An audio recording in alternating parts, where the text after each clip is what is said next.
up, grab the fuel nozzle, and get ready to fuel up on trends and strategies to grow your travel center business in this episode of The Truck Stops Here, brought to you by Natso. Now, here are your hosts, Amy Toner and Darren Schulte. Hello, welcome to today's episode of The Truck Stops Here. I'm your host, Amy Toner, and I'm here with my co-host, Darren Schulte. Hi, Darren. Hi, Amy. How are you today?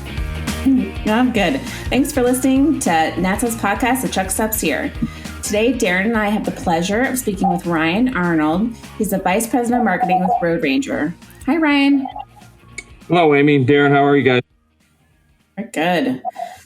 Road Ranger has just opened their newest site in Brinkley, Arkansas, which brings them to a total of 40. Can you tell us about it? Like, where is it located and what kind of profit centers it has? Yeah, absolutely. So that's right. We just opened our 40th site. It's actually the first site in Arkansas. It's on I-40 in between Memphis, Arkansas, and Little Rock. Opened on June 15th. Extremely excited to finally get this one open. We had a few delays, but we finally got the doors open on the 15th, like I said. Profit centers, you know, it's our standard build with some new aesthetics, I guess you could say, aesthetically pleasing things inside. But it features a Wendy's. It has all of our private label QSR concept offerings on the inside. A revamped general merchandise area, as well as a trucker merchandise and clothing area. So a lot of cool things going on inside this one. I want to hear about all that stuff. Yeah. So go ahead. Oh, no, go ahead. Tell us more about them. No, yeah. So the Wendy's, this is our second Wendy's. So we're really excited about that. Everything about Wendy's, the fresh concept, it's one of the few QSRs that still is making a fresh hamburger patty.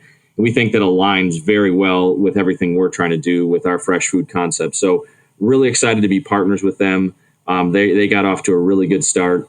And then rolling over into our side with the food service, we've got our Tejas Taco program. We've got our Dan's Big Slice program. We have our Ranger Kitchen program. We're featuring a Ben's Pretzels, fresh made pretzels every hour. So the food service side here is awesome. All the products are very high quality.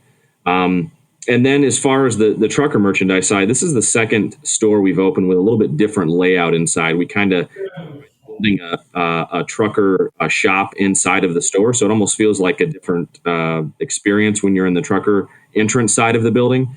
And then featured some new general merchandise displays, some new clothing displays. So just a totally different experience on that trucker side when you come in.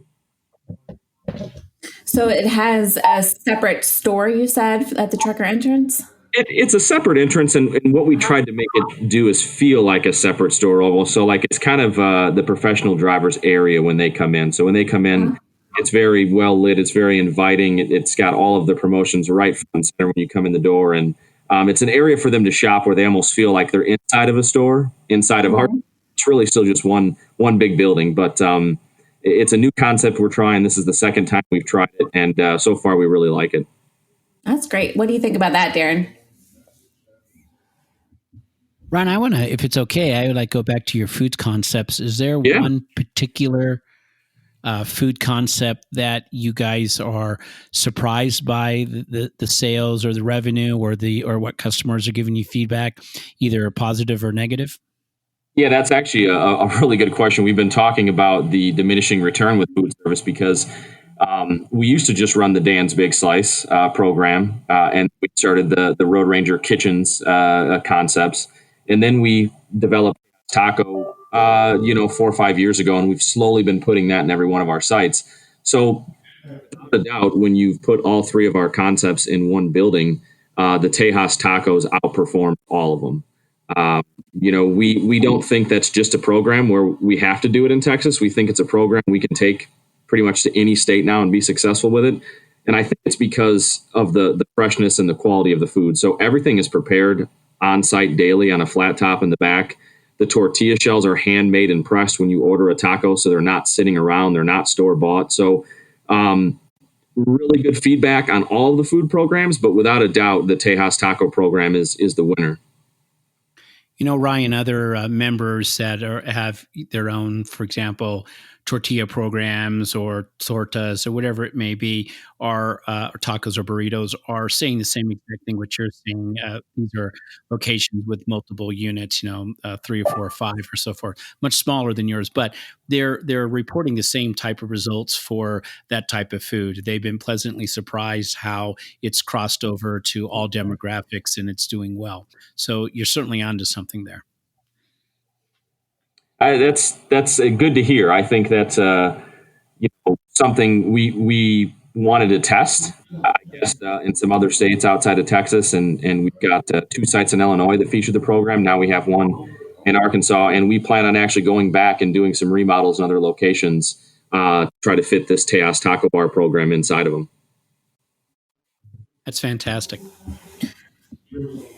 How did you choose this location? That's a very interesting point. So some people that don't know a ton about Road Ranger, what I would consider us now is we have we have 2 super regional areas. So we were super regional and can handle regional fleets in the state of Texas, and then we were very regional in the state of Illinois. So we had to figure out a way to be able to take somebody, for example, our most southern store, which is Far, Texas, and then our most northern store is Tacoma, Wisconsin. So we had to figure out how to get somebody from Texas to Wisconsin so we could start going with more than just the regional fleets and offering fuel contracts to these regional fleets. So we plotted out 3 sites, one of which we opened in November of last year, which was Brinkley, which was New Boston, Texas, right by Texarkana. And then the next one in that line here to connect us was Brinkley, Arkansas, which we just popped open. And then coming later this year, will be Marion, Illinois. So the plan and the reason for the Brinkley location was to connect our Texas market to our Illinois market. That is the reason you see us getting into Arkansas or getting into a different state that we don't currently operate in. We just had to find a way to connect those 2 networks so we could take drivers from Texas to Wisconsin. Did you have to delay the opening? It's got to be a weird time to open a new location.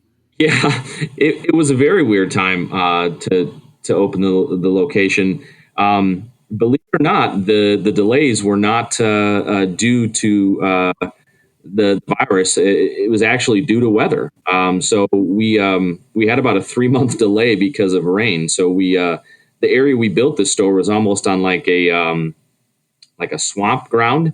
In Arkansas, it was like in the Delta area. There's a lot of rice fields and very, very wet area. So where the store is built is actually about 7 feet above where the ground initially was when we purchased the land. So it was the water and the weather that caused a little bit of a delay, but that was about it. Now that we've got it open, I can tell you that the store is operating like nothing's going on. It's operating beautifully. Everybody's coming in, and we've had no problems since we've opened the doors. But the delay was due to the weather. Can't control that. No, you can't. Ryan, so we talked a bit about. I'm sorry, Amy. I just wanted to jump in there and just ask one question to Ryan. It's kind of similar to that news store. I was wondering if you could kind of just very briefly speak to, how what's going on with his stores. The reason I say that is Road Ranger always had really nice stores in the past, but in particular of late, I'm speaking specifically about the Midland, Odessa location. I recently visited, and it's really noticeable. There's some really neat things going on. I was wondering if there's anything in particular that has changed. I certainly understand we have got COVID-19, but I was just really impressed with the cleanliness. The store seems to have been reorganized a little bit. Is that by design, or was that just all having to do with COVID-19? Because at least of what I've seen is that store really looks sharp. The one Midland, Odessa, it's noticeably sharper. And again, it was already a great looking store, but it's really sharper. And I was just wondering if there's anything, is that part of your strategy, part of the plan, or anything, if you could speak to that. And if not, that's perfectly fine as well. Yeah, thanks for the compliments, by the way. I'm happy to hear that when you stopped, it was looking good. And Yes. Very small things that we've been trying to do to enhance the shopping experience inside. So I would say we're probably even 3 to 4 to 5 steps better at our Brinkley location than what you were seeing uh, in Odessa. So in our Brinkley location, it's about a 15 to 16,000 square foot building. And the goal was to just open everything up and be very friendly, well lit. And like I mentioned earlier, aesthetically, we changed a lot of what you see inside. So when you enter our store in Brinkley, I was receiving a bunch of compliments from customers when they first come in. We widened the aisles by a half a foot. So the shopping ability feels better when you're in there. We have removed a handful of displays and found new ways to merchandise them. So again, the floor seems very clean. It's very open and inviting. We're using more LED lights in line. So we finally decided to take the plunge into that and see how that turned out. And we've lit a couple of our candy displays. That is a new little feature. And then also in our Brinkley location, we put new digital monitors in. So you're going to see a 75-inch monitor above the fountain. You're going to see 50-inch monitors above our coffee and cappuccino offerings. You're going to see 50-inch monitors above the Tejas Taco Bar, above the Dan's Big Slice. So I think that just brightens it too. You're seeing a lot of colors, a lot of images. And then inside, we went with a whole new color scheme, I guess you could say. So I was challenged with what the future looks like. What would a store look like 5 years from now? How do we get ahead of this? How do we not have to keep remodeling or constantly making changes? So I tried getting out as far ahead of this as I could when I started laying this one out and designing it. And you're going to see a lot of modern colors. You're going to see subway tile. You're going to see new lettering that's calling out the coffee and the cold beverages. So everything about this site in Brinkley, I would tell you, is new. And I think it's safe to say this is the future of Road Ranger. This is what Road Ranger travel centers will look like as we continue to build them years to come. Ryan, that's really exciting news because we are so lucky to have you as part of NATSO. I really think that Marco and yourself and the others of the team are really going to do some really exciting stuff in the future. I think you're going to be trendsetters for our industry, and I think you're going to help move our industry up to a notch. And again, I just referenced my comment about Odessa. I understand it's not like Brinkley. Certainly, Amy and I are looking forward to making a visit to Brinkley to see that. But whatever you guys are doing, the leadership, yourself, is really making a difference in your stores, and it really shows. So I'm sure the future is going to be really bright for you guys. And again, I just appreciate your membership. Well, that's a perfect segue to my next question is what's next for Road Ranger? Yeah, so what's next is our Marion, Illinois site. And that is going to, I guess, finish the connection, you could call it, from Texas to Illinois. So Marion, Illinois, that's like southernmost tip of Illinois. And that should be open October, November this year.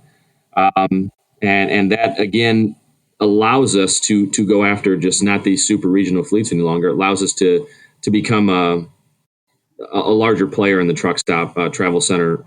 So we're really excited about that.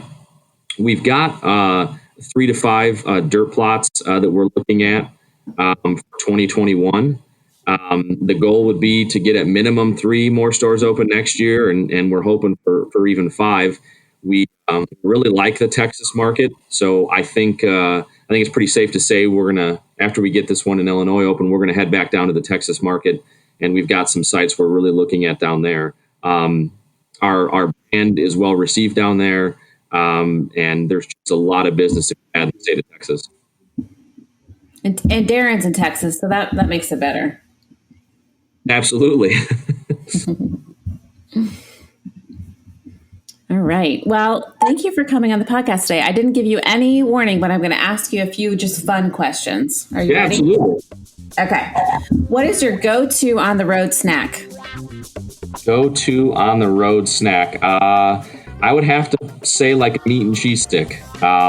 We sell Wisconsin's best meat and cheese. It's one of my favorite brands. Probably my go-to. It's a low calorie. It fills me up. Do you prefer to ride or drive? Oh, drive for sure. Okay. How do you take your truck stop coffee? Just black. Just black. All right. And the last one's the controversial question. Is it truck stop, travel center, or travel plaza? I find myself calling it a truck stop, but I think the term we are trying to get everybody to use is travel center. That way I single anybody out, right? A travel center makes everybody feel comfortable. Truck stop, we don't know. Maybe that turns a few people off. So we're trying to get better at using the word travel center. Alrighty. Well, thank you, Ryan. Thanks for having me. I appreciate it, everybody. Thank you for listening to today's episode of The Truck Stops Here. You can find us online at thetruckstopshere.show. If you have any questions, we hope you'll reach out to editor@natso.com. Thanks for listening. The Truck Stops Here was brought to you by Natso, the association representing truck stops and travel centers. Visit natso.com for more information. The Truck Stops Here is produced by Natso in collaboration with Human Factor. Producers are Amy Toner and Darren Schulte.